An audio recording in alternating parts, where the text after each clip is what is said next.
Salufalava, this is Pacific Waves from RNZ Pacific. I'm Susana Suisuiki. Coming up. In our most difficult times, it is easy to abandon the collective to safeguard the individual. Pacific leaders call for climate action in New York also. If your family are very, very worried and every time you don't sleep well they think there's something wrong with you, then actually that can actually reinforce that you're not okay. What now for Kiwi pilot Philip Mertens? And later on, that's sort of the misconception that we have in our Pacific communities, is that men are supposed to just be this way. A Samoan master student explores heart disease in Pacific men. Pacific leaders are calling on the international community for a more united approach to combat the climate crisis. Despite differing views on seabed mining and China test launching an ICBM missile into the region, the island leaders addressing the UN General Assembly in New York were unified in their calls for more innovative climate action. Tiana Haxton reports. Samoa's Prime Minister says the effects of climate change causes competition over resources and increases financial risks. Fiame Naomi Mataafa reminded world leaders to stick together when times get tough. In our most difficult times, it is easy to abandon the collective to safeguard the individual. But history reminds us of the folly of that approach. We must do more to turn the tide, to honour our commitments and obligations, and to take urgent and ambitious climate action now. Tonga's Prime Minister says across the Pacific, natural disasters are growing more frequent and more intense because of climate change. Huakavame Likusiosi Sovaleni says it is an existential threat. Cyclones and typhoons are wreaking havoc on our communities, leaving behind trails of destruction that take years to repair. The economic toll is immense, but the human cost is far greater. Lives lost, communities shattered, hopes lost, and futures uncertain. Sovaleni says global warming and rising sea levels are also a threat to Pacific cultures. He says sea levels in the region have risen by 15 centimetres in the past 30 years, double the global average.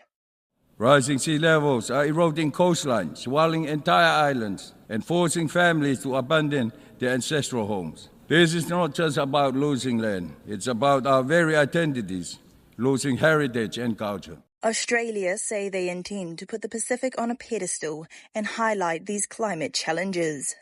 Foreign Affairs Minister Penny Wong told the United Nations General Assembly Australia is bidding to host COP31 in 2026. Pacific voices have demonstrated sustained, clear and innovative leadership as well as tremendous resilience. This is why we are bidding to host COP31 in partnership with the Pacific. We want to show the world the unique climate challenges facing our regions and amplify the voices of small island developing states, the custodians of the world's oceans.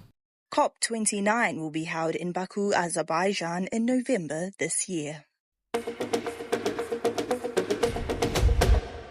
A psychiatrist who specialises in psychological trauma says it's best for a person not to seek mental health support immediately after being freed as a hostage. New Zealand pilot Philip Mertens was released just a week ago after being a hostage for 19 months in West Papua. Neil Greenberg told Caleb Fotheringham it's normal for emotions to tend to act like a pendulum in the early stages of being freed, but most people adapt to normal life again over time. First thing to say is obviously I can't say exactly what he'll be going through, but I can talk about in general terms, people who have been detained for extended periods. It's fair to say that a lot of what they go through very much depends upon what their experiences were like during captivity. So some people I've seen in the past, and I've seen many people in that situation, some of them have been treated, dare I say it, relatively well and looked after, and it's the only thing they've lost is their liberty. Others have been, tortured, deprived of food, have to witness horribly, ethically unpleasant situation. So it does very much depend upon what happened to him whilst he was detained. But in broad terms, what tends to happen is when people come out of captivity, and presuming that he was not given a lot of choice about what to do, they sort of find it hard at first to initially sort of make decisions for themselves because they haven't made decisions for, in his case, the last 19 months. So one is an element of seeming to be rather passive when that might not be usual for them. Another thing that tends to happen is emotions tend to act in a bit way like a pendulum, so they can swing in one side and you think, oh my God, it's amazing, I'm free, I've been released and I can enjoy life and connecting with all my friends and family. And then actually you encounter some life stressor, such as you have to fill out some forms or the health insurance doesn't pay out on time. And actually it all becomes very difficult because you haven't had to face those sorts of stresses whilst detained. And so the pendulum can swing and you can think, do you know what, it was actually easier for me to be back in captivity. And it's surprising, but having seen lots of people who have been in that situation, quite a lot of them do think at some point that actually it would be easier just to be detained again, because actually dealing with the stress of normal life, which most of us just get on with, it's just pesky, becomes very difficult when you haven't had to do it for many months. How much, generally speaking, does the time factor make in terms of someone's recovery? 19 months, it seems like a huge portion of someone's life. How much of a difference does that generally make? It does make a difference. Obviously, if you have an express kidnapping which lasts a day or two, then that may or may not be a traumatic event, but it's not really a major element of it. Isn't the length of time you've been detained. Once you've gone over a few months, it does become kind of different, because actually what you tend to adapt, and again, I don't know his case, you tend to adapt to being a captive. So actually you go about your routine on a day-to-day basis, and you establish your own ways of kind of keeping yourself, assuming he is, hoping he's well, keeping yourself as sane as you can. So you see people, for instance, if they're detained in a cell, they'll do a workout 4 times a day, or they'll walk around the cell 180 times, or they know the sun comes in through the window at this particular time, or the food gets delivered at this time. And actually, if you can get into that routine, it actually becomes psychologically quite secure for you, which is why when you then get a routine of you can do whatever you want to do, it becomes quite difficult to readjust to that. So when you've been detained for that sort of length of time, you're likely to have developed a pattern and routine to your days, which actually have kept you well. And it can be quite difficult to readapt, particularly because in the early days and it's weeks, people like you, the media, everyone's really interested in you. Before you get detained, you were just another normal person going about your day-to-day life, and suddenly you become an it person, and everyone wants to talk to you about your experiences, and that can be quite overwhelming. You've obviously also got another element here is about how you'll reconnect with your family and your friends. So they are often very worried about you whilst you're detained, particularly if they don't know if you're alive or what sort of state you're in. And so when you come out, part of the thinking about how you recover is very much about how your family treat you. So it's very true that after any trauma, including being detained for months at a time, after any traumatic event, people experience some disturbed sleep, some concentration. They're jumpy, they're watchful, they find it difficult to talk about the event. That's all really normal after a road traffic accident, or after a fire, or after being kidnapped. All of that sort of reaction in the first few days and weeks is actually very much part of normality. And most people adapt to that over time without any difficulty. It tends to just dissipate when you talk about it. You let some time pass and you engage active coping, like going for a run and sort of thinking about it. But if your family are very, very worried, and every time you don't sleep well, they think there's something wrong with you, then actually that can actually reinforce that you're not okay. One of the things we know is what you don't need in the immediate days and weeks is you don't need lots of people like me. You don't need psychiatrists and psychologists to come along and give you counselling. That's a very bad idea. But what sometimes you do need, and what is helpful, is to get some information about the normal response to being detained, so that you understand almost the roadmap of how the next few days and weeks might play out from a psychological point of view. That can be reassuring to you that actually the reactions you're having are not normal or necessarily pathological. And it's also important for your family to hear the same thing, because again, your family can realise that actually it's okay for you to have the odd night when you're not sleeping well, or for you to be a bit tearful for no reason. And usually, say, those reactions settle over the first few days, weeks or months. Where people like me, where mental health professionals should get involved, is when people's reactions don't recover. So that if some months down the line, this chap is still not sleeping and is jumpy and irritable and is tearful for no reason, that's when they should go and seek mental health support. But in the early days and weeks, you do not need trauma counselling. And in fact, the evidence is that too much trauma counselling in the early days can actually make things worse and not better. What people need is good support, allowing some time to pass, and to have an understanding of what reactions they're likely to experience, so that they don't get surprised or shocked by them. Wow, I mean, that's so counterintuitive to what a layman like myself would have thought. I thought as much counselling as possible is probably what's needed. In terms of Stockholm syndrome, how common is that? So Stockholm syndrome is obviously well described, but it tends to not be the case that you either have or haven't got Stockholm syndrome. So, for instance, I remember a case of a guy who I saw who'd been detained for a long period of time. He had 3 captors. 2 of those captors were really unpleasant to him, and one of the captors was less unpleasant, not necessarily nice. And so what happens is that actually he felt much more sympathetic towards the one who'd been nice to him. And so he when he was debriefed by the security services and the like, he gave the security service lots of information about the 2 people who'd been really unpleasant, but he was slightly withholding and resistant about giving too much information about the one who had been nice. So Stockholm syndrome often occurs. It's actually something which happens because you make yourself likable to the hostage takers, so they treat you nicely, and in return you kind of feel that you are somewhat grateful for them not being more unpleasant to you. So it is quite common, but what people like me do, the people who sort of see people who have been detained, is you don't say you either have or haven't got Stockholm syndrome. It's more about people who treated you nicer, you're more likely to feel sympathetic or even grateful for, which of course is slightly surprising because of course they're still detaining you and keeping you away from your family for lots of months at a time.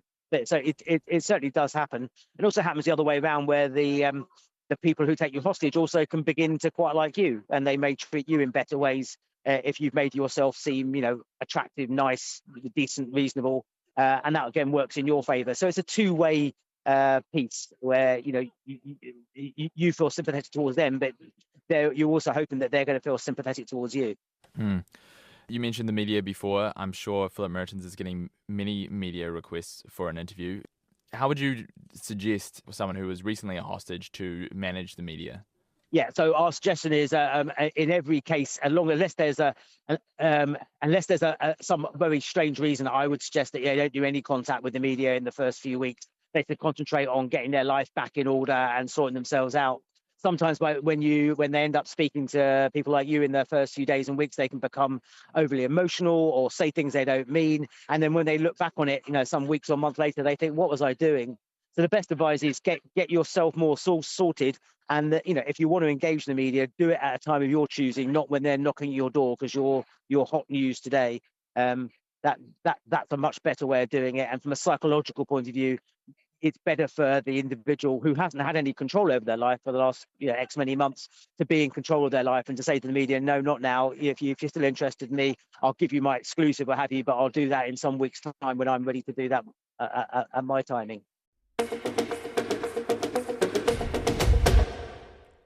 A Samoan University of Auckland master's student is looking to explore the relationship between cardiovascular disease and psychological well-being among Pasifika, particularly fathers.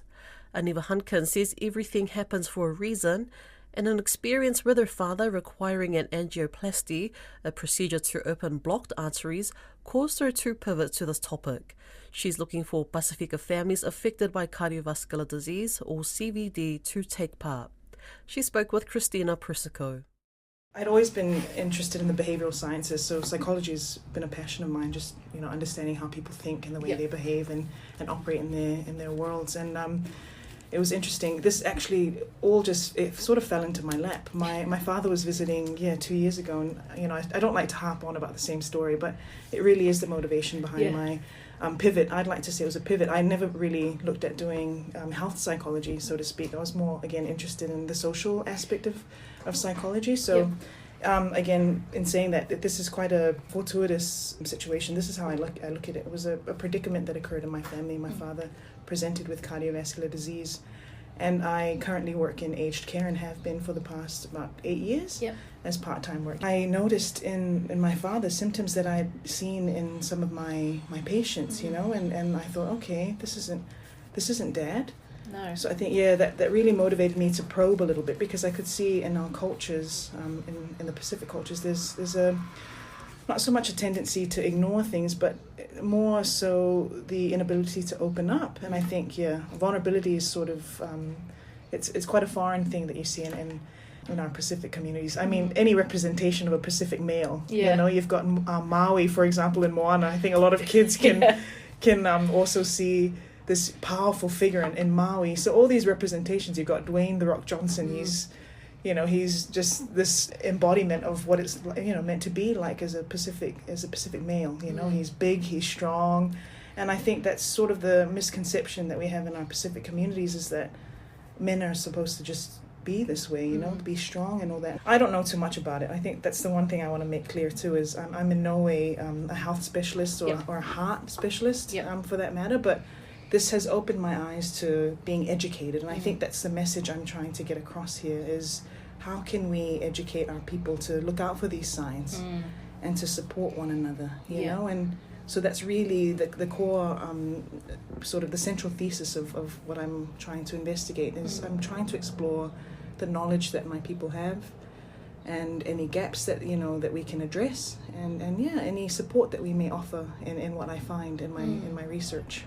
Do you have any sort of insight into why Pacifica men in particular are hesitant to talk about their health? Is it just going back to that they don't want to appear vulnerable, they want to appear as the leader? Again, I don't want to speak for them. Yes. But this is purely from my experiences, and again, this is why I'm trying to carry out this research, is I want to understand those barriers. So all my life I've looked up to them, and that's the persona that I've always known our Pacific men to sort of embody, is this, the strong figure, the heads of the family. I'm trying to urge, too, the families to come forward, because this is what I really want families to be involved in this research. Yep. And so I've opened it up. It's not just the men, it's the whole family. Yep. But what happens when the head of the family is vulnerable? When Maui isn't feeling like Maui, or what do we do then? We gather together and we support. What would you say to other maybe Pacifica children who have similar situations in their families? I think, it's always nice to seek advice from mom first. Yep. And particularly in our cultures too, is the respect for elders. Yes. I think there's a certain way you need to go about it, and which is why I respected my father in that situation. I went to mom first. That's the other thing, is hang on, keep persisting. You are the voice. And what would you hope that your research would achieve or contribute to society? I'm always hearing numbers and the statistics show and blah, blah, blah. I'm hoping that with these stories we can start to locate the real problems, And again, I'm not going to preempt anything that comes out of what I'm trying to research, because I haven't actually had a chance to speak to, anyone yet. Yep.